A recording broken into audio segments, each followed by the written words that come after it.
नमस्कार मंडळी, तुमचं पुन्हा एकदा एका नव्या व्हिडिओमध्ये सहर्ष स्वागत आहे. मंडळी, काल 26 जानेवारी 2026 हा दिवस होता, म्हणजेच भारताचा प्रजासत्ताक दिन हा दिवस होता.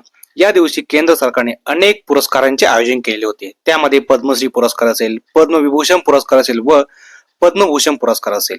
म्हणजे कला, साहित्य, क्रीडा यामध्ये ज्या ज्या लोकांनी आपले योगदान दिले आहे त्यांना दिल्ली येथे राष्ट्रपती द्रौपदी मुर्मू यांच्या हस्ते पुरस्कार देण्यात आले होते.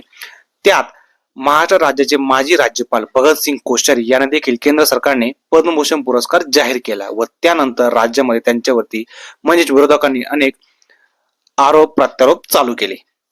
विरोधकांनी यावरती जोरदार टीका केली. राष्ट्रवादी काँग्रेस शरदचंद्र पवार गटाच्या खासदार सुप्रिया सुळे यांनी हात जोडून रामकृष्ण हरी असे म्हटले. ते असे म्हटले की त्यांच्या कार्यकाळामध्ये महात्मा ज्योतिबा फुले व सावित्रीबाई फुले यांच्याबद्दल अपशब्द त्यांनी वापरले होते. हे मलाच नाही तर अख्ख्या महाराष्ट्राला माहिती आहे. त्यामुळे तो काळ आम्ही कधी विसरू शकत नाही असं सुप्रिया सुळे यांनी सांगितलं. म्हणजे त्यांनी सुद्धा त्यावरती जोरदार टीका देखील केली.